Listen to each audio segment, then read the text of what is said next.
We're the directing duo Alex and Steffen, and you are watching Eclectic Arts Media. Because of the color green, not a lot of people choose it. I don't know why. Hi, I'm Jackson, and this is... I'm Jake Shimobukuro. And you're watching Eclectic Arts Media. Anytime I'm doing anything, he wants to be involved. This is midnight. If I can walk out of the ring the way I walked into it, I'm happy. And that, and I'm like, I made it, I did it, and then I turned the wrong way, you know? Life's not fair, is it? And then I'm singing and I'm going, I'm not all by myself anymore. Oh, whoa. Whoa. I know. You are watching Eclectic Arts Media. You know, even with editing, I get irritated. I'm like, but I get quite stubborn, you know? An epic event. And he's sitting, okay, I believe you. So I think I forgot your question, but I went on a different path, but it felt great. I'll give myself 24 hours to be bummed, and then I got to move on. I don't have time for this. And I need to keep as much hair as possible because, particularly in Hindley Street, no one's got hair. You'd fit right in, Mark. So I can't believe it's been that long since we talked. Time flies. Hello, your ruling cards. Right. They may be super confused. Like, what is this woman talking about? Projects with whatever theater I could reach around here, you know. All right, look here. Hey, this is Alex Story for Cancer Slug. This is Cancer Slug. And you're watching Eclectic Arts Media. See, I said it right.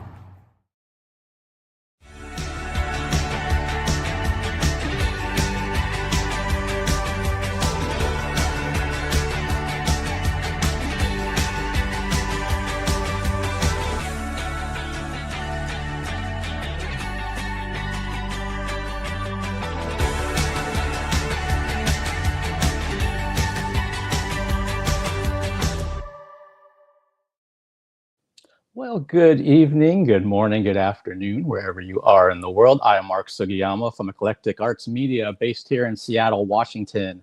And thank you so much for taking the time tonight on this Wednesday, the 21st of January, 2026.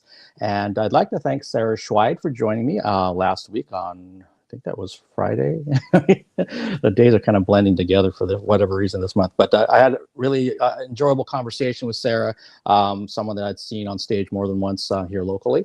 And speaking of which, coming up, the very next live stream that I do have scheduled for sure is this Friday at noon Pacific, so at lunchtime here on the West Coast, and 8 p.m. UK time. I have Yi Loy scheduled to join me, which is a really great punk band from the UK. It's Two Sisters, and that's what Yi Loy stands for in Cantonese. Their brother is also the bass player, but I understand that I think I'll have just the Two Sisters talking with me. I believe Don doesn't like doing interviews, so but that's going to be fun, learning about their music and all the punk things that they have going on. So going to be kind of quite a shift from some of the other live streams I've done recently. And speaking of which, the live streams that I've been doing with some of the local Seattle area actors and creatives, I do have another one that is, we're just trying to find the day and time. And then I've reached out to a couple other folks. And like I've been mentioning, if you're someone that I know through social media, or maybe we're not connected at all, but it's something that you would like to talk about yourself or the companies that you work with, or just anything that's going on, you can always reach out to me through my Instagram, which is Eclectic Arts Media, one word.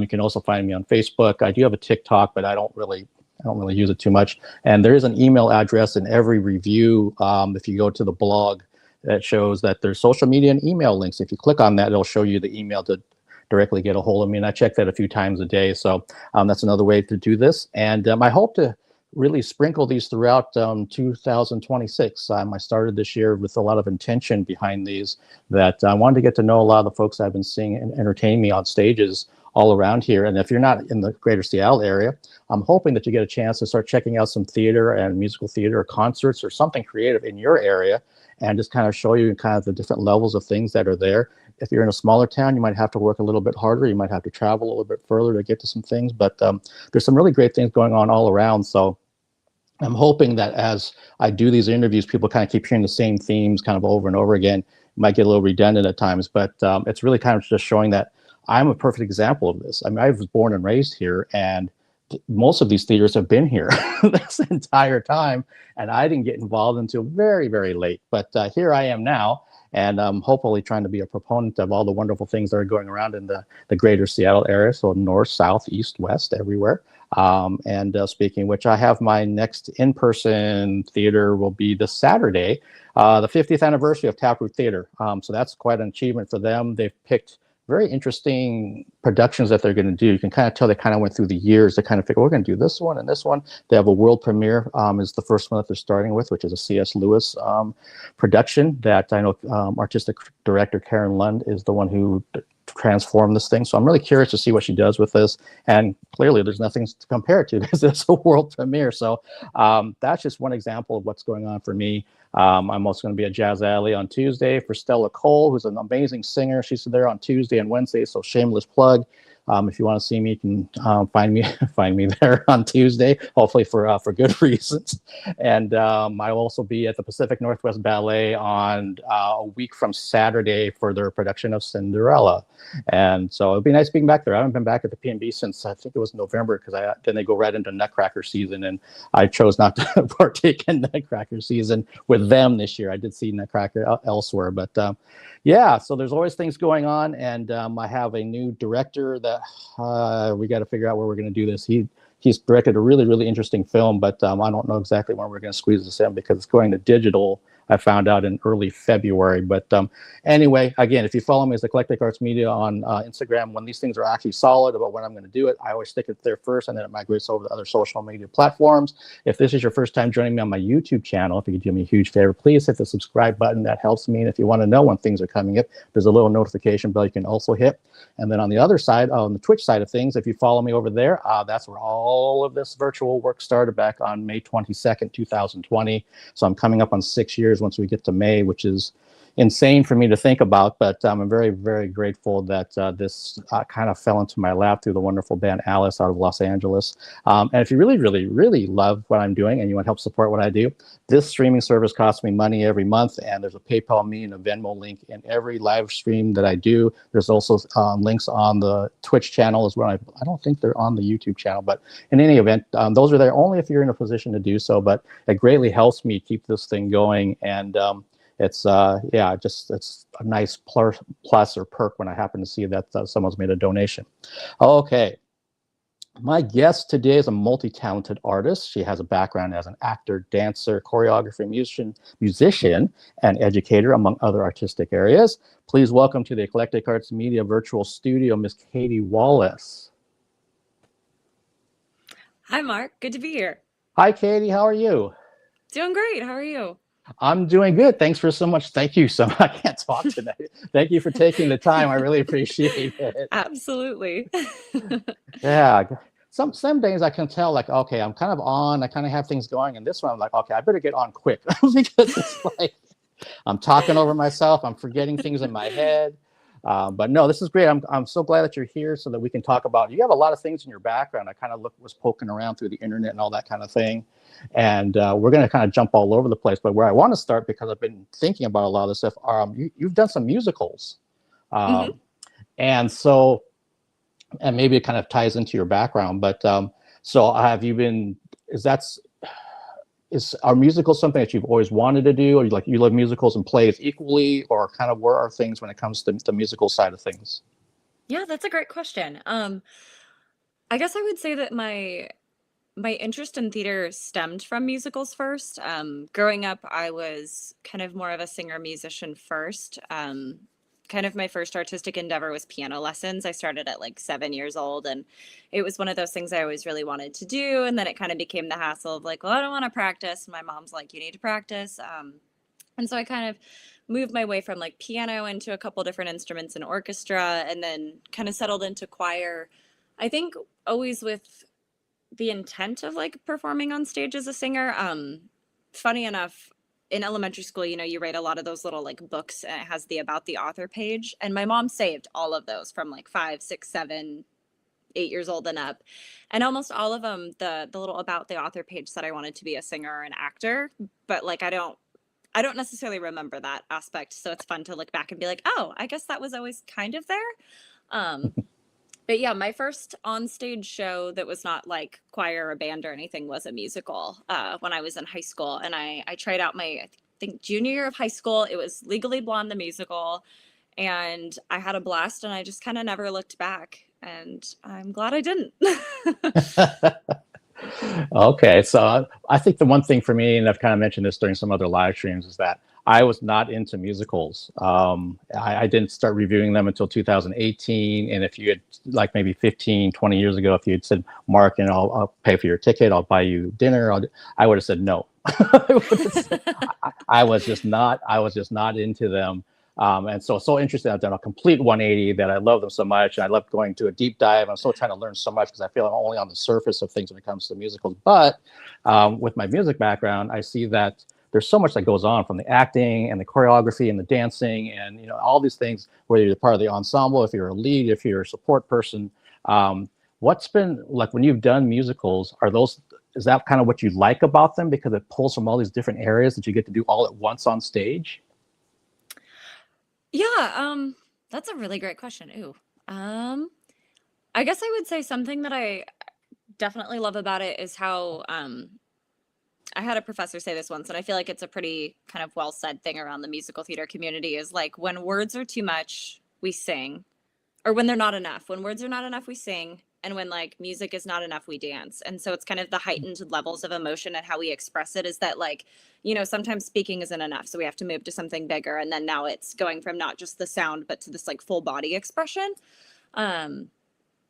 And I guess, you know, that's something that I really like about it, is that it does feel like oftentimes very heightened stakes, even on sometimes really like frivolous and silly things. We're going to just like take it to 11, you know, instead of it being this like subdued. But I will say, with time, I've gotten more into doing stage plays. I didn't do my first like full length stage play until, oh gosh, maybe 4 or 5 years ago. I had like over a decade of musicals under my belt before I ever touched like a straight play. And I remember the first time going like, am I going to be able to handle the line load and, you know, all of these things. And, you know, even further than that, moving into film, it's very, a very different style of acting and a lot more like reined in and restrained. And so, you know, yeah, I enjoy the big spectrum, and I think it makes me appreciate all the nuances of like, you know, the more detailed and intimate styles of acting as well. Okay, yeah, that makes sense. About I've had such a pleasure of talking and interviewing so many different people from film and theater and musical theater, that they kind of talk about the different nuances to each of them, and depending on where they started, it kind of really helps fuel the other areas that they eventually moved into. And kind of off the top of my head, if you're doing musicals, and you mentioned, you know, piano and orchestra and things and singing, were you also dancing too? I took a little bit of, okay, this is a funny backstory. I was 4 years old and I begged to be put in ballet classes. So my parents put me in a ballet class. I had my first recital for Christmas. It's like the Nutcracker. They paid for my grandparents to come see it. I have all the costumes, the video, all of that stuff. My parents have a video of me getting stage fright and curling up into a ball on the floor and all the other dancers tripping around me in the formation. And they were like, maybe this isn't for her. Maybe we'll just, you know, do something more quiet. And so I didn't really get back into dancing. I think, gosh, I was maybe 20 years old when I reapproached dance with my first dance class, and I felt very behind. And it was, you know, there's a lot of kind of intimidation. I wouldn't say like socially around dance, but it can be very intimidating to dive in so late when you don't feel like you have the skill set. And I spent a lot of time being very self-conscious, but I just kind of kept pushing to go into the studio, take more classes. There was a point in time in my, gosh, I was 22 years old, and I was taking like 20 hours of dance a week and then doing rehearsals at night. And so I feel like that really helped me kind of hone my skills. And, you know, I'm grateful enough to say, you know, I've reached a point now where I can choreograph and dance as well. So, you know, all the hard work paid off, you know, like when they tell you like practice, you know, practice does pay off. Okay, so when you're doing, like you mentioned, Legally Blonde, the musical in high school, was that kind of hard then to do any of the dance and choreography, since you didn't really have a trained background in it at that point? Kind of. It depends on the show. I feel pretty lucky that Legally Blonde isn't a show that necessarily has to be, from a choreography standpoint, like a dancer show. If we look at something, you know, like Cats, it's like that's kind of a dancer show where you have to be like trained in ballet and acrobatics and some of these different skill sets. And I feel like Legally Blonde is more of like a singer and an actor show. Like it's really about like the characters and the music. So I feel like it wasn't a super difficult show. I also think, being that it was high school theater, the level of difficulty on the choreography is kind of tailored to where the majority of students fell, which was like non-trained. But we had a lot of fun. There's a number that is always traditionally done with jump ropes. It's the opening to Act 2, and it's Brooke Wyndham in a jail cell doing like a jump rope routine that's like elaborate choreography. And I actually never learned to jump rope as a kid and spent hours in my parents' garage training up so I could do that. So kind of fun. Okay, that's so when you're talking about that, I haven't seen any version of Legally Blonde the musical, so I'm just kind of putting that in my head of the jump rope. Oh, it's fun. Oh wow, okay, so that makes sense that that things were, you kind of had your thrust with the music part, you had an interest in ballet, and then that kind of got put off to the back burner until, like you said, in your 20s. But then what caused the shift from musical theater into straight theater? Truthfully, I would say just the amount of access in the area. There's a lot more straight plays. I mean, there's a lot of musicals too, but I would say especially at, you know, not like the big union level houses, there's a lot of straight plays being done. Generally speaking, budget wise, most seasons average, you know, 4 to 6 straight plays for every like 1 to 2 musicals. So I started realizing, oh, if I want to do more than like a project or 2 a year, I should probably start trying out for, you know, things that aren't musicals. And I'm glad I did. There's some really great material out there that I would have missed out on, and a lot of really good opportunities to collaborate with some directors and actors that I maybe wouldn't have otherwise gotten to work with. So I feel lucky. Okay, no, and that's a really good point. I mean, from the media side of things, when I look at an upcoming season, I kind of say, okay, there's their musical, and okay, and there's theirs, and so, if you're lucky, there might be 2, but typically it's 1, and then the rest are going to be lots of dialogue and everything else. It's a straight play, a theater play. But when you're doing any of your auditions outside of high school, it doesn't matter if it's musical theater or straight theater, were you somebody that kind of embraced that process, or was it kind of like a learning curve, or like, you know, not quite getting what you want, or sometimes getting things? Some people have been really lucky that I've interviewed. They say, oh, for the most part, I kind of got what I want. I had some that I didn't get, and other people that have been the other way around. They're like, I had to keep trying and trying and trying, and I'm still trying, Mark. I would say I kind of fall into camp too, for the most part. I was really lucky in high school that, again, I had a lot of access starting so late in the game. And then going to college, I found that there was a lot of people who had, you know, way more years experience on me. I was, you know, lucky. I went to Central to get the BFA in musical theater, and I feel really grateful for the training I got there. And it was a really competitive program.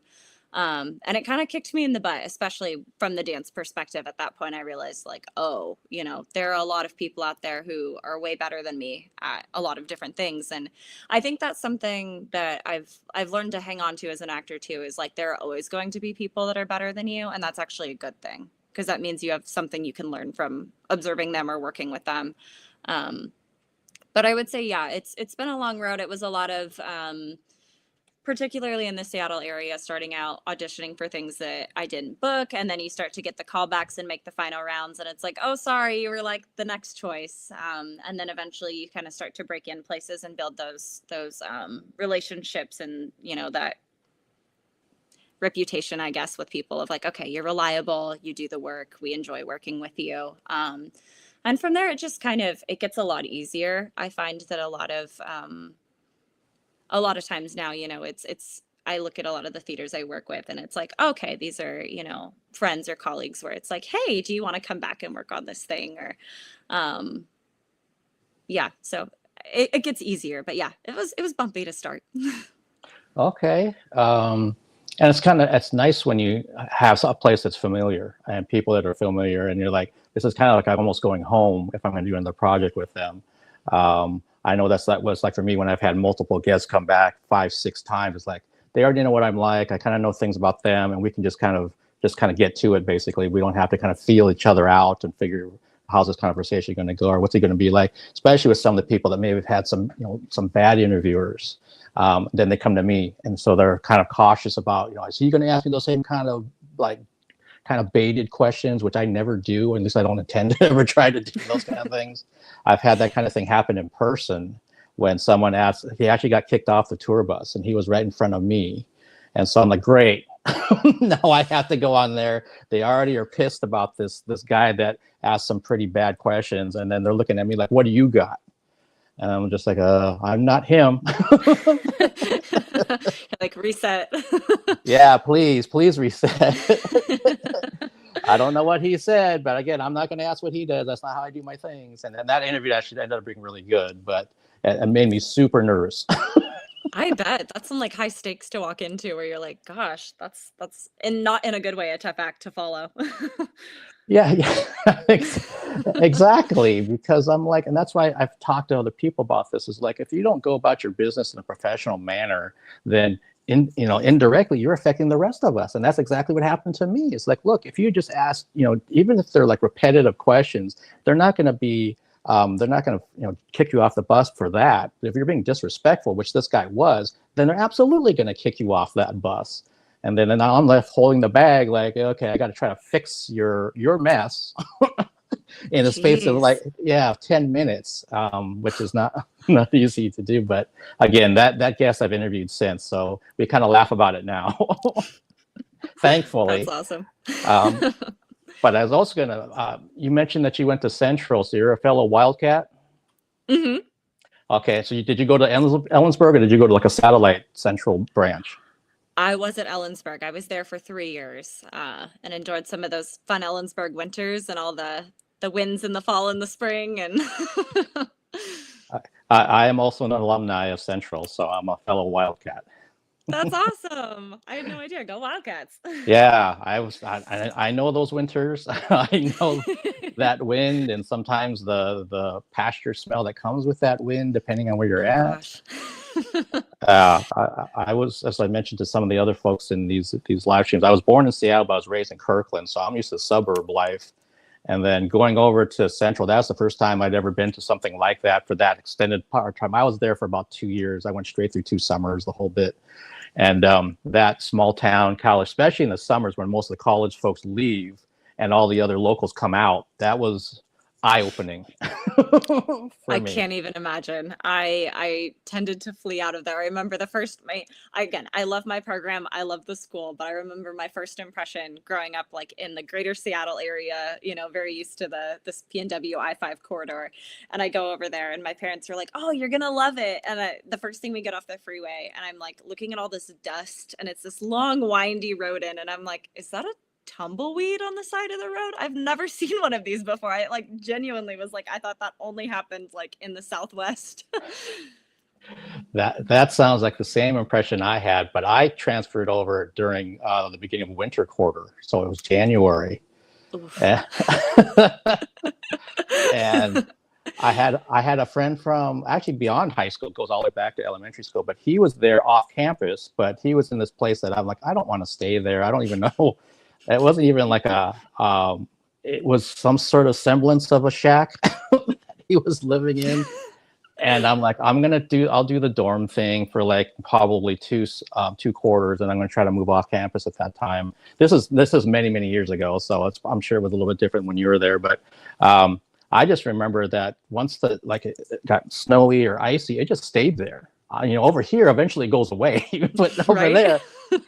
Yeah, I remember trying to ride my bike on that stuff, and it's like, man, doesn't this stuff ever go? And this never did until you get to about maybe April, because spring is really short, and so is fall. Summer and winter are super long over there, but those other 2 seasons, they don't last long at all. No, it's like you blink and you miss it. Yeah, and I was staying in, I don't know if they still have it, but they were called Siberia, which was the upper end, the north end of the campus. So that's where they would put people like me that are transfers that are supposed to be in quiet dorms. And it was also co-ed, which was also interesting. And the biggest fear I actually had, to be completely honest, was about who was my roommate going to be. because I'm like, if I can't get along with this person, or if I can't trust them or whatever, we're in this little room, and it wasn't one that had like a bathroom and a kitchen. It was one of those that's just, you know, places to sleep and places to put your clothes. And then we had to go down the hallway to use the showers and, you know, the toilets and all that stuff. And I got really, really lucky that I got a guy that was really low key, very nice. We got along great. And so that was the best thing for me, because I was like, oh man, if I get some like party person or some jerk or someone who tries to steal stuff, I don't know what I'm going to do. And I transferred it with my AA. So I'm like, I'm old enough that I don't want to deal with this stuff. Right. Yeah. But luckily I was okay. And being up there wasn't too bad. And then I did move off campus for, after 2 quarters there, lived in a little shack. Nice. Because back then it used to be it was like 3 pizza places, and one was local. They had Bi-Mart was there, and I think they had a Safeway and one other grocery store. They didn't have a lot, and I know it's since changed, you know, since then. But most of it, I mean, they had like a McDonald's there. I remember that. Way at the other end of town. If you're like, don't have a car, you're like, well, I guess I'm walking all night. Yeah. Yeah. And when I moved off campus, there was like a local burger place literally next door to me. I mean, it was like right there, and they delivered to campus. I remember because I'd get stuff from them. And I remember when I was moving into my place, and I was so lazy that I actually called them and made an order to get delivered. And the guy came knocking on my door, and he's like, so you didn't want to walk like, you know, 30 steps to come to our front? I'm like, hey man, don't judge me. Just give me my food. Like, it's been a long day. Yeah. After that, I would walk over there. But yeah, that time I said, I don't want to deal with this. Just I'm amongst a bunch of crap here. So just give me my food.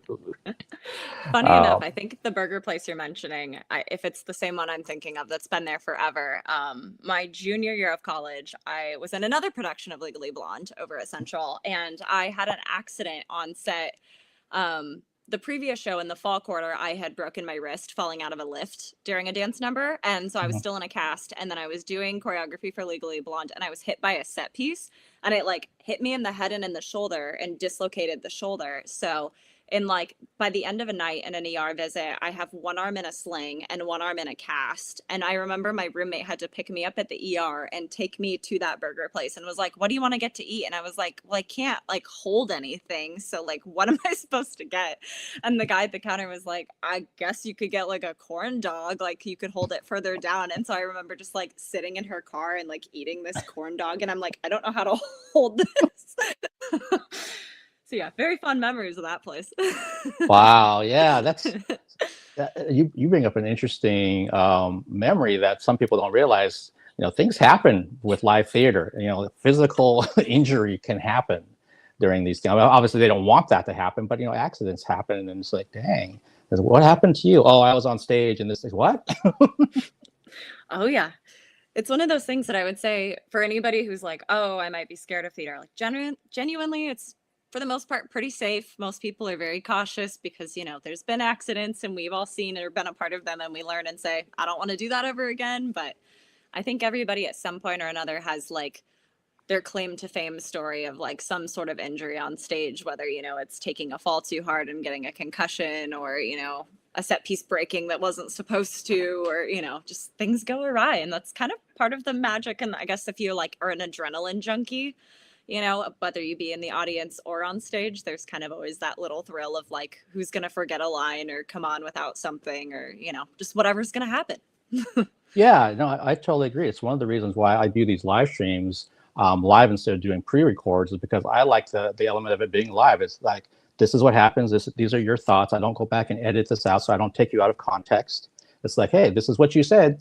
So you have to live with it. But I also have to live with what I say too. And sometimes that comes back to me. So, but I'd rather do that than, try to sit there and make it all polished and nice and super edited up. And there's a place and time for that, don't get me wrong, but it's not what I prefer. I'd rather just get out there and do it and then see what happens. And for folks that, if you want to ask Katie a question, I forgot to mention that you can just join the YouTube channel or the Twitch channel, and you can just have pretty much immediate access. And I see Josiah, who you know asked the question about what has been a moment of immense challenge you overcame when doing an artistic project. Oh, immense challenge. Well, I'm not gonna repeat and share the story I just shared about breaking my arm. So now I gotta think of something else. Hmm. Oh, that is a good question. I guess I would say some of the hardest challenges in collaborating, particularly with other people, is that generally we all come into the space with, you know, our best interests of the piece and, you know, caring about the work and wanting to do what's right by it. And so I think sometimes the most challenging aspect of projects is when, let's say, you know, two people view something differently, or there's like a boundary that's being crossed for somebody comfortability wise, and having to navigate that and go like, hey, you know, we all really care about this, you know, let's find a way to like make this work. And I wouldn't say like that happens in a way that's normally like challenging, as in like people are blowing up or fighting or being, you know, disrespectful, but just, you know, for anybody who I feel like is a pretty empathetic person, those kind of conversations can be hard, where you're going and going, okay, like, you know, I want to make sure that, you know, we all feel good and that, you know, everybody's happy. And, you know, I know for me, like, I get anxious anytime that I'm like, I don't want to like, you know, make somebody feel bad or like assume worst intentions or things like that. Okay, you know, that's something I think any actor out there that's watching this could relate to, that, because as you said, every project, everyone's coming in with hopefully the right intention to make the very best piece possible, but then sometimes those are different ideas, and how someone goes about their business might be, you know, putting someone in a space that they're not very comfortable with, and you have to kind of figure out how to navigate that. I've had that with my music duo, with my singer, and because of my professional background, having worked with kids of all types for, I don't know, it was like 20 years or so, it kind of helped me with those kind of difficult conversations, because I used to have those face-to-face with children. But having it with her, it was like, I know how she is, and she's super nice, and we get along so great, but I have to bring this up because we can't move forward if this issue is still a problem. And I won't go into details other than it had to do with some hygiene things. And so I'm like, how the heck do I bring this up without her just completely breaking down and thinking I'm an ass and whatever else? And there were some tears when I did bring it up. I tried to be as, you know, gentle as possible. And also it was coming from other people that told me. That's why I'm like, okay, I'm going to have to, I don't want to have her get embarrassed at the next gig that we do because of these issues. She did enlighten me to something that she was working through physically. So that gave me an understanding where it was coming from. So we were better because of that conversation. But when we were in it, that was like, I wanted to be anywhere else but that conversation. And we're still friends to this day. So she knows, and I have to bring this up because you could be talking to a complete stranger, and if they bring it up, oh my gosh, you're going to be mortified. And so it's like, how do we navigate this? And we did fix it. We did manage to fix it. But I didn't want to have that conversation, and I knew it was coming too. Like, oh, looking at the calendar, we're supposed to rehearse that day. I think I'm going to have to bring it up then. So I'm going to bring it up at the very end. Once we've rehearsed, time to yeah, kind of get my thoughts in my head, get the rehearsal out of the way, and then, oh, by the way.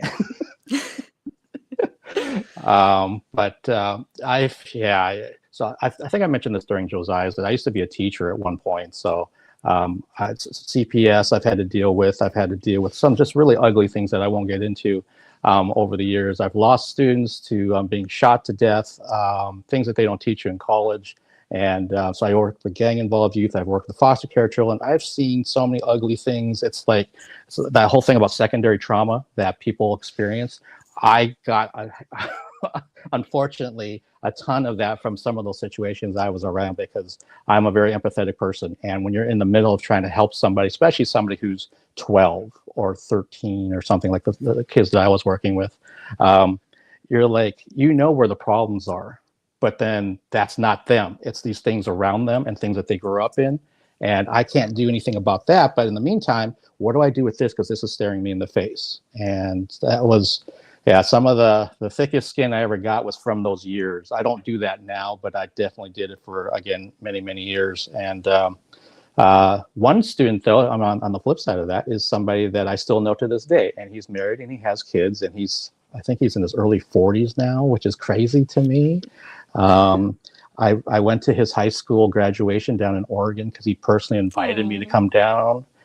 His mom wrote a letter to my principal at the time about the impact I had on her son when he graduated from high school. I saw him at his wedding because I was their wedding photographer.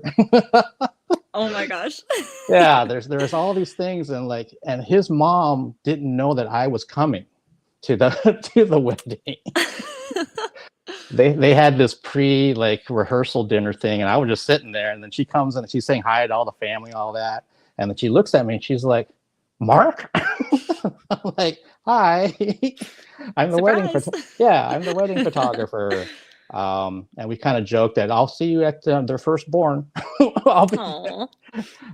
But so there are definitely some good sides of what I did. I don't want to deter people from getting into that field, but it also was a very realistic slap in the face of what's going on. And this was a while ago. I don't know what's going on now. I mean, it's a whole different beast with the internet and phones and all this stuff. Ugh. I'm actually, fun fact that you mentioned that, I'm going back to grad school right now on top of my day job in acting to get my master's in education, because that's been my survival job, is working in education. So I can relate to that quite a bit. I worked a year or two with middle school, but primarily I work with the younger grades now. And then I have a coaching business on the side as well that's primarily with middle school and higher, mostly high school age kids for acting, singing stuff. So I kind of get that one-on-one training with them that way, which is, I think it's invaluable getting to make those personal connections. And again, when you're in a classroom with 20 plus students, sometimes it's really hard to get that one-on-one time, and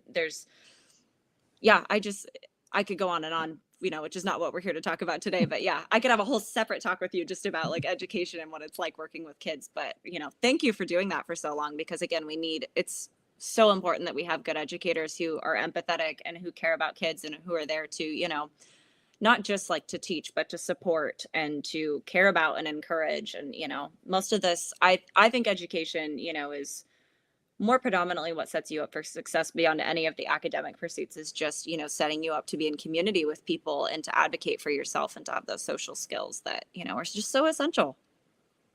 Yeah, well, I mean, that's great that you're in that field and that you're choosing to go further into that field by getting your master's degree in it.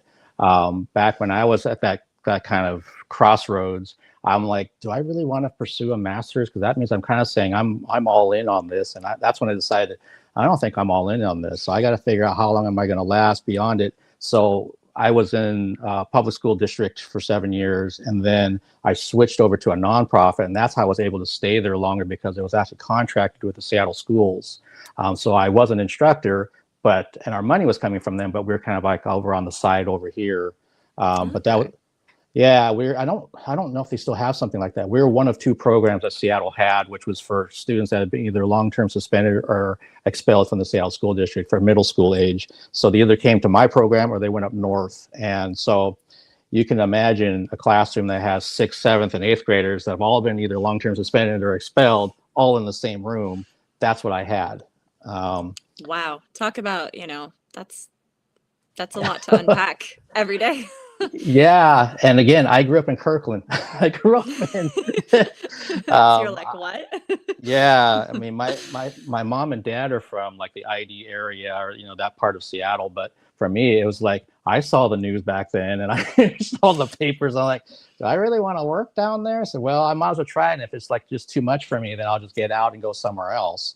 And it probably took me probably that first year to really feel like I don't mind the sirens going by every day, which was literally every day.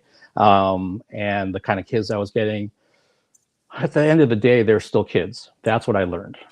With all the baggage and all the stuff that some of them had done, it's like, you know what, if you had a different set of cards dealt to you, I don't think you would have been doing any of this stuff, honestly. But here you are, and here we are. So we have to make the best of it.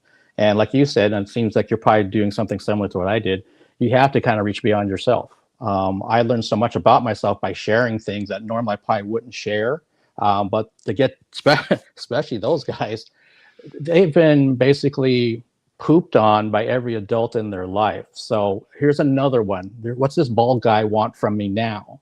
And so I had to kind of find a different way to reach them. And that means I had to open up and talk about stuff. And sometimes there's also that I'm a musician, so I bring my guitar in, even though they're all into rap and hip hop for the most part. I started playing some rock stuff, and they said do all metal stuff like this, but then I would have them actually play the guitar and show them some chords, and so that was pretty fun. So they got to see a different side of me, and I have this. I'm in control of all this stuff, so I don't care what we talk about.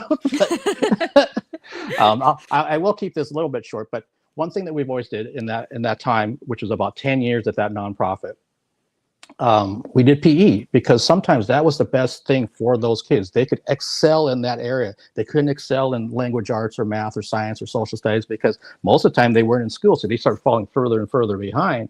But you put them out on the soccer field, football field, basketball court, some of those guys had skills, and I don't. I'm not athletically gifted. I would always tell them, hey, we're going to start our PE unit. We're going to start off with football, and I'm telling all of you that if you can't run 2 laps around the field, if I somehow get past you, that's really pathetic because I'm out of shape. Look at all this here. And I do all these kind of things with them just to set them up to say, look, you have every chance to be successful here. You have a chance to make me look really, really bad. And I won't have a problem with it because this is the same effort I want you to have when you're in the classroom here. I'm going to be out there trying my best. You're going to see me drop footballs. You're going to see me miss the goal. You're going to see me do all kinds of stupid stuff, but I'm not going to give up. And so I want you to see what I'm trying to do is exactly what I expect from you guys too when you're in here trying to struggle with your spelling and struggle with your mathematics. And yeah, for the most part, it worked. Man, we had some really, really great, talented kids out there, and I was completely embarrassed by them on a regular basis. But there's that other element of trying to put yourself out there in a way that some people just aren't comfortable with as a teacher or as a counselor or anything else. That's what seemed to kind of work with those guys. And they talk about like my knuckles because they're all into fighting and all this kind of crap. And I'm like, what are you talking about? I don't have fighting knuckles. And I was like, no, I can tell you, I used to mix it up. And I'm like, I didn't mix anything up. Maybe some cookie dough, make some cookies. I don't do that kind of stuff. But I learned a lot about the streets, a lot about gang stuff from those guys, and a lot of drug culture, and just some things that just blew my mind. It's like, how are you doing this at, again, 12 or 13? Some of the guys that made it out of our program, and gals, would get rearrested for stuff, and then they get sent off to Echo Glen or some more serious institutions. I was like, oh, you're doing so well, but you fell right back into it. But if that's all they know around them, it's like, hey, I can do what I can when you're here, but once you leave my program, I can't. There's nothing else I can do. So again, my hat's off to you and anyone else that's pursuing education, and with any grade. Doesn't matter if it's the preschool, early education, if it's elementary, middle school, high school, gifted, all of the above. It all has challenges. And I know it. So that's great that you're doing that and that you're going after your master's, because we do need people that are there for what I consider the right reasons, that they want to make a difference. You may have already seen this, because I know I saw it, where some of these people, who I will never name, but they are just going through the motions. They know exactly what they're going to do every single quarter or semester. They have the same curriculum. They do the same. It's just like, oh my gosh, do you ever do anything different from this plan? You just expect every student, your first period to your sixth period to be molded to what you want to do instead of the other way around. And then they don't like that. They get defensive and everything else. So they're all right, I'm going to leave you alone. But I've got stories for sure. Maybe that's actually not a bad idea. Maybe at some point I need to try to figure that out. Maybe I could actually have you come on and we can talk strictly about, the world of education. That'd be fun. I'd be down. Okay. We'll see if we can figure that part out, because there's definitely things that I've experienced. And again, there's been some really good things too, but there's been a lot of like, holy crap, what's going on here? Right? Every educator has those stories where you're like, I bet that's not real. And you're like, no, that's real. That happened. Yeah. One of the things that was really great as a first year teacher, I don't know if they still have this program, but they paired us up with a veteran teacher in your district. And in my case, they're actually in the same building. So there's about 3 of us. I remember our band teacher, our choir teacher, we're all first-time people right out of college. And the 3 veteran teachers happen to be really good friends in our building. So on one hand, that was great for me. If being a special education teacher, if I went to one of those other veteran teachers about a kid on my caseload, instantly it would happen. I mean, they would not give me any pushback whatsoever. But then people in my department was like, Mark, how did you get that to happen? Because I got so-and-so in that class in 5th period with the same teacher, and she's pushing back like crazy on me. And I'm like, well, it's probably because of this thing that on Saturdays we have to go do this new teacher, veteran teacher thing. We had to go to workshops and all this stuff. But those 3 ladies were wild.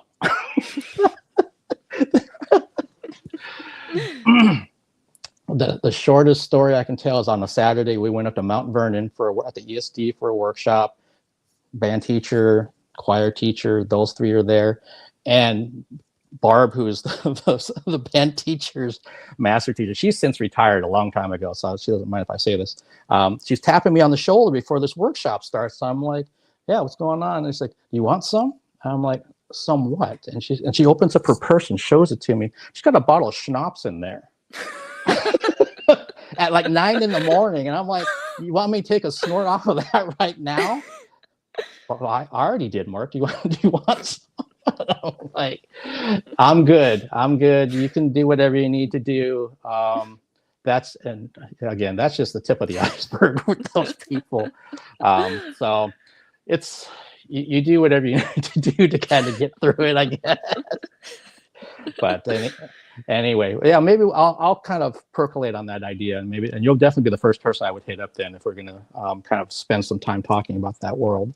Cool. But if we get back into the thrust of theater and the arts and everything else, one thing that I was, and maybe you can help remind me because my memory is not what it was. I was looking through things, and I don't keep track of like everything I've reviewed. But I believe, were you and Miss Bennett at Second Story Rep? Okay. Mm-hmm. So I saw you there. And I'm pretty sure I saw you at the Phoenix, but I couldn't find the reviews. I don't know if it was one that I just saw you and I didn't review it, or what's going on, or I missed it. What do you remember?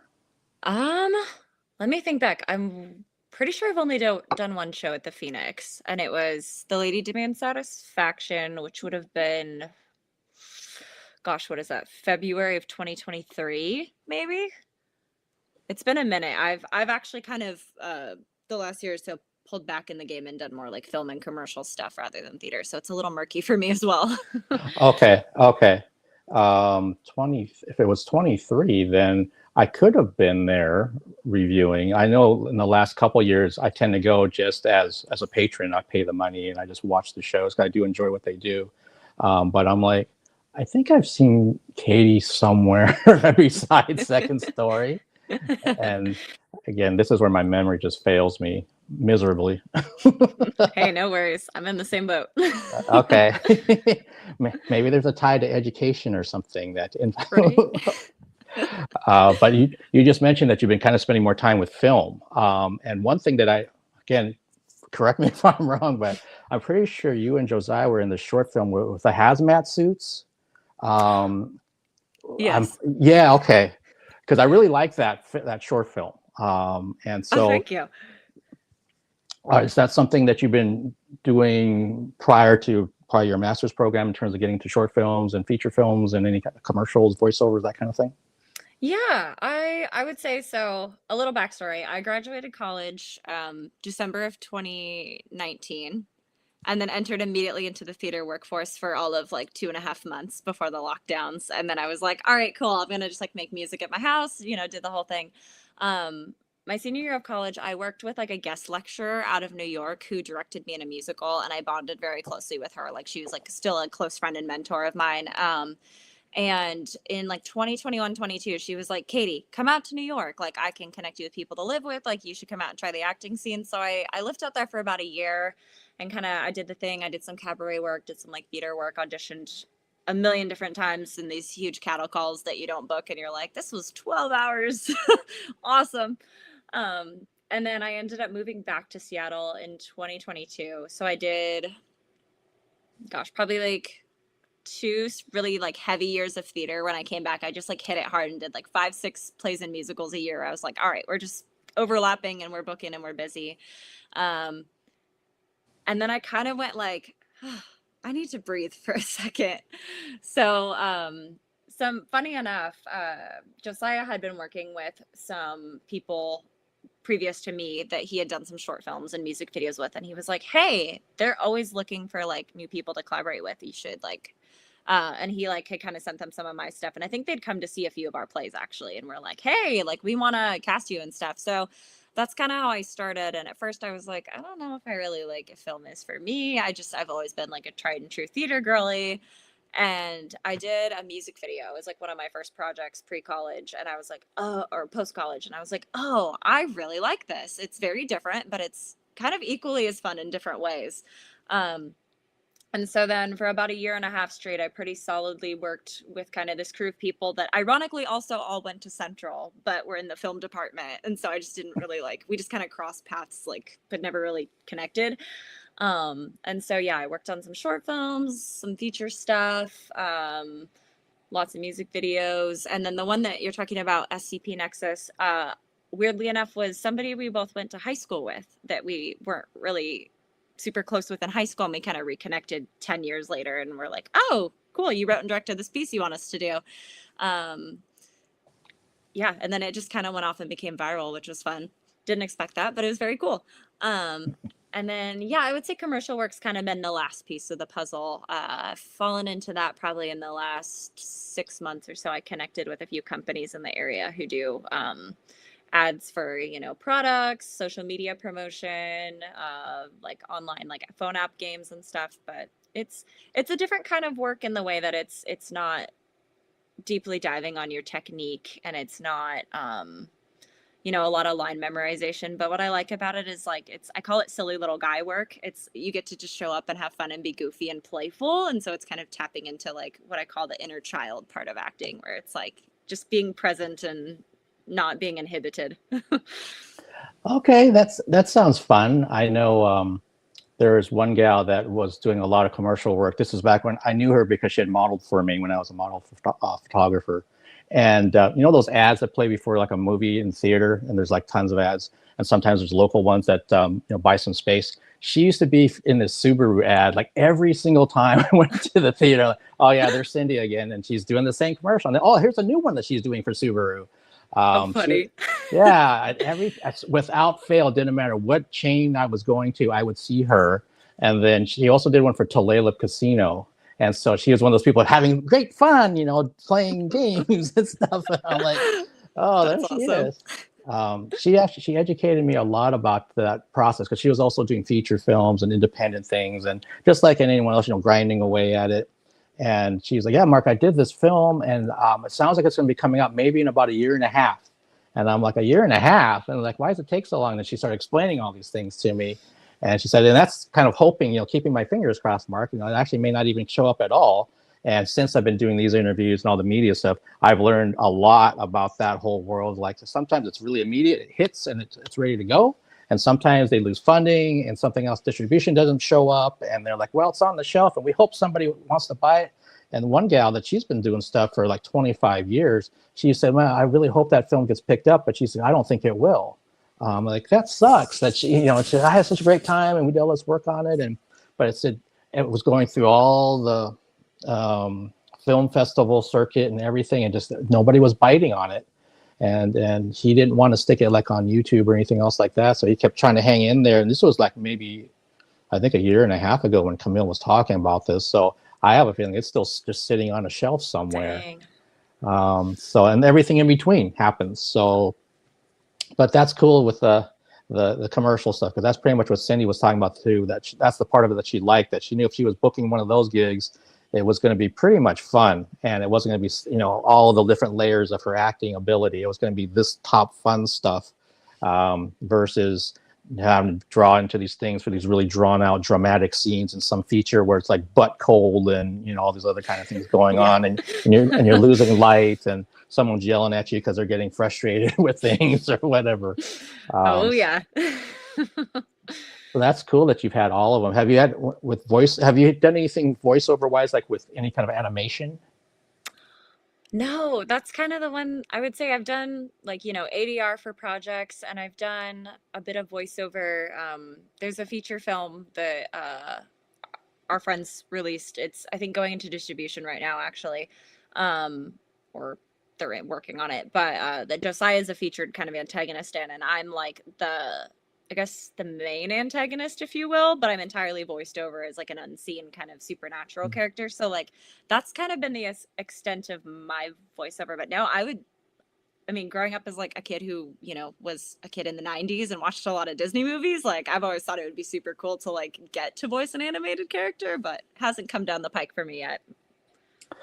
It's kind of like I was born in the wrong year or something, because once I left the public school district, I worked as an audio engineer for a computer company, and we almost exclusively worked with animation. This was in the earlier days, so like around 2000, 2001.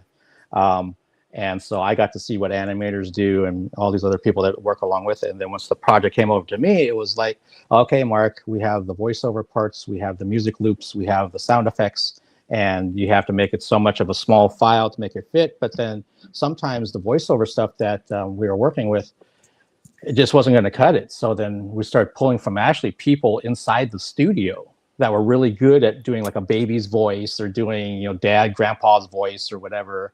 And we'd all kind of laugh about it, because sometimes you could go to, so these were things that were like episodic things on the internet, which when back then it was new. So we'd go there and say, oh, hey, they just uploaded the new episode from Icebox in LA, and we'd watch it, and we'd all be waiting for like, because a lot of times they didn't know when I pulled somebody in to do like maybe one line. So we'd all be watching it. And, oh, there's John, and there's someone. It was like all these Easter egg voiceovers. But it was a lot of fun getting to see people do that. And we also have, of course, we had professionals that came in and knew what they were doing, like yourself, actors that could really, really get into a character versus, you know, the project manager over here that I just had to pull for real quick. Hey, we're missing a line. They didn't give us that line.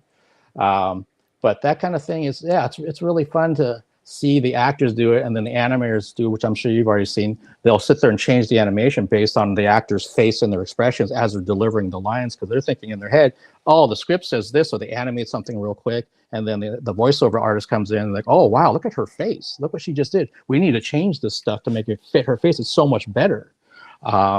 So I hope we get an opportunity to do some of that stuff, because it seems to be a lot of fun from what I could tell. Absolutely. Yeah. No, that's probably one of my favorite things about like watching documentaries is like the behind the scenes on like animated features, specifically to like see the work in the studio where they'll have like the side by side of like the animation being worked on, and then like the person doing it, and then the final cut where they kind of mash it together and you're like, oh, and that's what it ended up as. Like, how cool. Yeah. Yep. I think about like Eddie Murphy doing Donkey from Shrek, and and with all the technology they have now, it's just so crazy to see all the stuff kind of come together, and who knows where, excuse me, where it's going to be in 10 years from now. My good grief. But from a voiceover standpoint, it's got to be fun. And you've got such a background like you said, from musicals and theater and dance and choreography. You also have combat a background, it sounds like, too. So is that something you've always liked to kind of mix things up, maybe become a sports oriented person, or did that just come separately? Ooh, that's a great question. I mean, I wouldn't say I was wildly athletic as a child. I was the kid that my dad graciously always would coach my basketball teams up in like late elementary, early middle school, and I was the prime bench warmer, always cheering everybody on and braiding the girls' hair. And you can tell he's like, "Katie, you want to like come out here and play?" And I'm like, "I'm good." So you know, I was never really like that kind of girl. Not that I don't like sports, you know, but funny enough, coming into like dance later, I feel like I came to stage combat even further after that, and like the training that I have in dance is what really lended itself to learning like stage choreography. Is like it really is kind of like a dance, just you know, and whatever implement you're working with is really kind of an extension of yourself. So whether you know that be a sword, or I've done like some shows with small sword, I've done like battle axe, I've done some unarmed, and a lot of it is just kind of learning how to like flow with the movement, and especially working with whoever you're fighting with, you know, it's kind of like a dance partner, so you have to be, you know, making eye contact and connecting and kind of really know the choreography inside and out and be able to gauge like if something is, you know, goes awry, how do we safely get back on track. When we did the Lady Demands Satisfaction, our opening night, actually Josiah and I had a scene where we were it's kind of the final fight. He was the surprise antagonist, and I was the protagonist, like young lady who learns to fight with a sword, and I had a small sword and he had a dagger, and when our blades crossed, for one, that's kind of an unexpected combo. Typically you'd have two swords, so you have kind of similar lengths, and so it caught on my hilt weird and something went funky. And all I'll say is I felt very lucky that it's somebody that I've worked so closely with for an extended period of time, because, you know, we had that trust already to like look at each other, breathe, and figure out how to navigate safely out of it, you know, where sometimes that isn't always the case, you know. There's certainly accidents with that as well. Wow. It's almost like I think it would be really interesting just from I don't know, a patron's point of view of seeing these things happen, because a lot of times we don't catch these things. You catch them because you know what's supposed to happen and that didn't happen.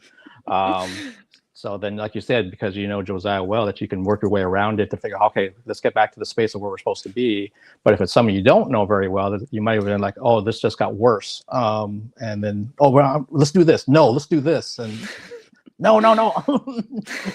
Meanwhile, people are just looking like, what are they doing? What's happening?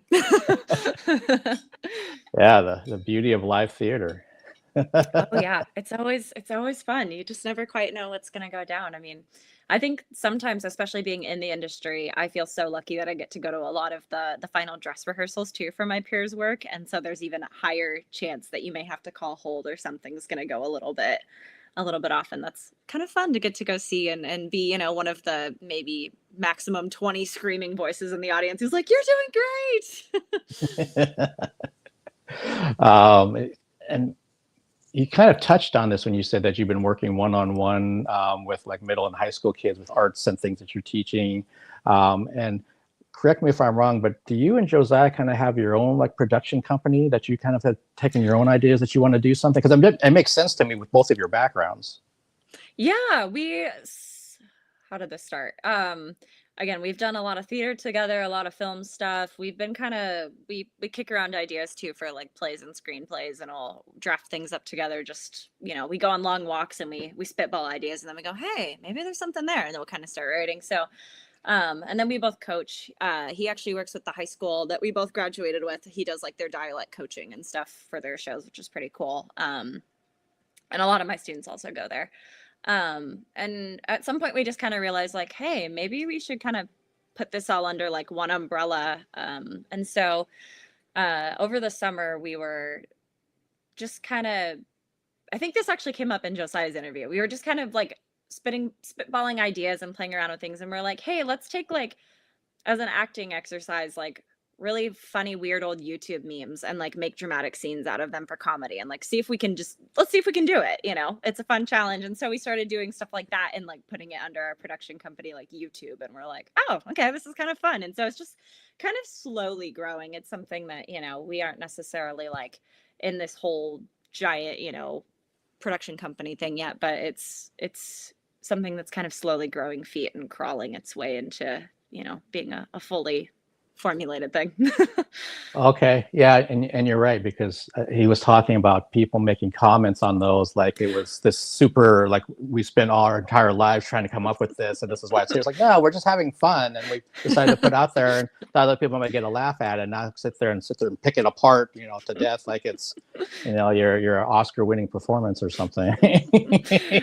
It always makes me giggle just because, like, I will say, being the educator side of things, I feel like being a teacher and being an artist are kind of two things that cyclically feed each other. So, like, being an artist, I think, makes you a better educator because you're less inhibited and you can kind of think outside the box and have practice empathy and know how to, like, reach people in new and different ways. Like, kind of to the point of the teachers who do the same thing all the time for every student. Like, it kind of helps break you out of that mindset. But then also working with children or even just collaborating with adults in an educational capacity, I think forces you to start looking at and evaluating other people's work and looking and evaluating your own work and being able to kind of step back and think critically and put new perspectives on the things that you do and not catch yourself in these ruts. And you know, most importantly, above all else, I think, you know, education and arts are community building, and they're there to, you know, help us ideally feel better about ourselves. And so, yeah, I think to things like that, I'm always like, well, it should be fun. So, you know, that's all I care about. Yeah, well, I think I also mentioned this during his, that If this, like what I'm doing now, talking with you, or if I'm going to be at the theater on Saturday night, if it's not fun to me at some point, then I'm going to pull back and not do it for a while. It's just like, why would I do it? I mean, it's like, this is not how I make a living. If it was, then it's a little different. But it's like, if I'm just kind of just not enjoying anything, like look at my calendar, it's like, oh, I got that coming up. Oh man, I got that next week. Oh no. Then it's like, okay, it's time to kind of take a step back and see if I want to, how do I want to attack this? I know that I've had so many opportunities. I'm so grateful for how things have happened in the last few years, that just from talking to people like yourself, getting to go to these shows that have always been here. I just never went to them. There's nothing against the shows. I'm like, oh, I know the Fifth Avenue Theater's there. How come I never went to anything? Even as an adult, I'd be driving by. It's like, oh yeah, what do they got going on? Oh, okay, whatever. Just keep on going. Taproot, again, having their 50th anniversary, they've been there since the 80s. So I could have went and found out what do they got going on in here. I love movies and I love film. At one point, I considered myself a cinephile. I don't now, even though I review films. But just kind of like, at the end of the day, hopefully it's something that you feel good about, that you get some sort of joy out of, and that you're also hopefully, like you mentioned, passing something on potentially to somebody else. So if anyone's watching this right now, they get any kind of entertainment or something kind of like a little bit of a light bulb moment or something that they can use in the future for what they do, or they can relate to it, that's great. I mean, that's what I'm kind of hoping for. From my guests, when I have them on, I'm hoping that they feel comfortable, they felt that they were seen and heard, and that they want to potentially come back, because no one in their right mind would come back if they had a awful time, or if I was a creep or a weirdo, or any of those kind of things. And again, I'm very, very grateful that people have come back, because I'd be like, oh, what happened? There's nobody coming back anymore. But I used to say the same thing to the models that I work with. It's like, look, the first shoot is always the hardest one, because we don't know each other. We're trying to figure this stuff out. But once that newness is gone, we can build and go from strength to strength with this stuff. And I built some really great relationships. And some of those people I'm still friends with to this day. And I haven't done that stuff in, I don't know, it's been, 8 years maybe now since I've done an actual shoot. All the photography stuff's all for concerts now, but which is a different ball of wax. But yeah, we laugh about it sometimes, and also sometimes they're my +1 to these shows. It's like, oh, how cool.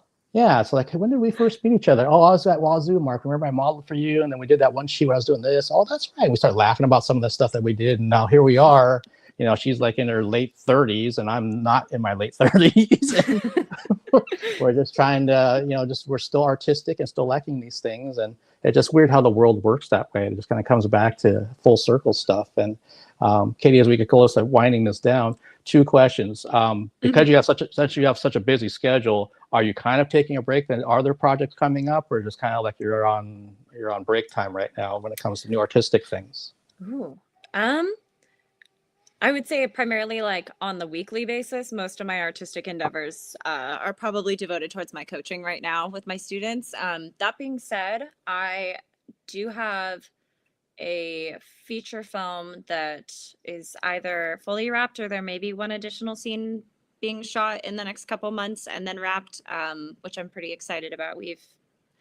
I've put probably a year and a half into like filming for it now, and it's been definitely a labor of love. It's something I'm very proud of. So even if it doesn't get picked up anywhere, just if I have my own private copy I can share with friends and family, I'll be like, this is great. But anything else is bonus. And then I did actually this last weekend, I kind of stepped out of my my grad school schedule block and got the chance to work on a handful of insert scenes for a short film that's going to be festival bound in the next year. So that was a lot of fun. It was like, it's a sci-fi piece that's commenting on like, I don't know, I guess what you'd say, like AI and like the labor unions and a bunch of different things. And the insert is like a TV show that's like 1950s, 60s propaganda, kind of in the style of like I Love Lucy or the Dick Van Dyke Show. So I got to be like the black and white 1950s housewife, and like very comical and like kitschy and over the top. So it was quite fun. Oh, cool. I'm glad to hear that you've been able to find time in your busy schedule to still fit these things into places. I know that's not easy. It's not, but it's very worth it. I think, those connections and collaborations and being creative, it's all healing. So, it's like, yeah, I get a little less sleep, but it does something. It feeds another part of me. I know that well. I used to work one of my Muggle jobs. It was overnight. And so if I was going to cover a show at night and it finishes at 10:30 and I get home at 11:30, I was showing up and clocking in by 1 a.m. So I really wasn't sleeping. So I know what that's like. So I had to kind of cherry pick things. And so I've told a lot of the people that know me, like communication directors and such, that, hey, I still want to come, but you just may not see me as much because of this. And then once they finally and one of them actually told me, Mark, that's no way to live. So no, I agree with you, but this is what I have to deal with for right now. And then hopefully I'll get back to a day job situation instead of this night thing. My hat's off to anyone that works night shift for anything. I don't know how you do it. It didn't work for me. It shaved years off my life. Oh man. And I missed out on things that I appreciate the most in life, which are artistic things. I need these experiences when I go, and I've told other people, and they start to understand why I go so much. Like, oh, Mark, when I go here, I just have a good time. Even if I didn't really like the show, just kind of being out here in this environment, and like, exactly, that's why one of the reasons why I go. So maybe you need to go more often. I say, yeah, you're right. I've never had somebody come on and say, this sucked, and I don't like it, and I wish I had stayed home. That is a good point. Yeah, I've seen bands that I didn't like so much. I've definitely seen some plays that didn't really work for me, but I didn't go like, oh man, this sucked. I just wish I was binge watching something on Netflix or something. No, it's like I still like the experience of being out there. And then the last question I had for you was that it came up in Josiah's interview. It sounds like you have a real interest in travel. And so where's that come from? Are there places you have like bucket list places you want to go to eventually? What can you tell me about that aspect as we kind of wrap this up? Yeah. I guess I would say the travel bug in my family is probably genetic. I come from a long line of people who work in the airline industry. My grandfather on my dad's side was a pilot. He had his I don't know what you call that, like private piloting license. Like he had a small private plane that he used to fly out of Arlington Municipal Airport a lot, and my dad would like be his FO. And then my sister's actually a flight attendant, so she gets to travel the world working all over the place, and it's super cool. And I'm constantly like, oh, you're the coolest. That's so awesome. But yeah, I think I just kind of grew up with it in my family. I took my first flight at like 18 months old, I think. So I don't really know any different. It's just kind of like feels pretty normal to me, which I feel very lucky and fortunate that is the case. But yeah, I mean, when I moved to New York, I was also really lucky to have the experience that my dad helped me pack up a moving van and drive across the country. And then when I came back, we did the same thing. And we made a point each way to loop different highways and visit different states. So by the time I was 26 years old, I think I had visited 26 states out of the 50. So I still have a few more to hit. I've picked up a few since then, but I would love to see all 50 states eventually. I'd love to explore more of Canada. I haven't really been off like the continent, so I've done, a fair amount of North America and like Hawaii and stuff, but I would love to venture out further and, see other places and experience more like, cultural diversity. But, that's bucket list, is getting off the continent. Okay, well, that's 26 states. That's still a lot. And like you said, you've hit a few more since then. I'm not even a third of that. And I probably have at least 20 years on you. So it's kind of, I guess I'm very much a homebody is what I'm learning. But that's cool that you do. I have some other friends that they love to explore things. And one of them ended up living here because of it. They were actually on a cruise and met two guys, and one of the guys was going to come out to Seattle. So the gal who became his girlfriend, moved out here. And then she was like, hey, talking to her best friend, do you want to move out to Seattle? And she's like, okay, I don't have anything going on. Why not? And she's still here. Wow. Yeah. And I ended up working with her. That's how I know her. So it's like, and she travels all the time, and she's got 2 kids now, and they're very much travel bugs. Anytime they get a chance to go somewhere and they want to give their kids experiences. And I said, no, that's awesome. That's awesome that you're doing that. But I'm pretty much the opposite at this point. But Katie, thank you so much for taking the time. It was awesome getting to know you and more about you. And you're such a I feel a very kindred spirit to me. It's probably that education thing and the central thing and all that. And you just never know where these interviews are going to go, because we haven't ever talked before. So it's like, I don't know how this is going to go. And this turned out to be one of them that's like, wow. I think I will probably try to hit you up about this education live stream. I'll make sure that people understand that that's what it is. So if they don't want to tune in, fine. But I think it's something that's kind of a long time coming, because it has leaked out during many of my live streams about my background. But then I end up stopping because I don't want to take the entire time talking about that. But sometimes it's interesting. And I definitely know some other people, including one person that's a counselor right now in the North Shore School District. So I might be able to actually bring somebody else on to bring another perspective to this. Very cool. Yeah, so we can kind of kick that idea around when it works for your schedule. Again, I know you're super busy, so no pressure whatsoever. But I'll kick it around and we'll see what we can kind of make happen when things are going to be right for everybody's schedules. But until that time, again, thank you so much for taking the time, and people that are watching, thank you for joining us. And get out to a show. Please. Yeah, get out to a show. If it's a small step, go to a theater to see a film. Go to, like, SIF is coming up. Go watch the shorts rounds and stuff. Things that you don't normally do. If you get a chance to go out there, again, there's pay what you can things. There's sliding scale shows. There's ways, if money's an obstacle, which a lot of times it is, there's ways to get around it. You just have to put in a little bit of effort, or again, bug me and I'll remove that effort for you and just tell you, here's where you can go. Here's what's going on. And it'll cost you all of $5 or something to get there. So, but thank you so much, Katie. Take care. Thank you. It's been a pleasure. Thank you so much.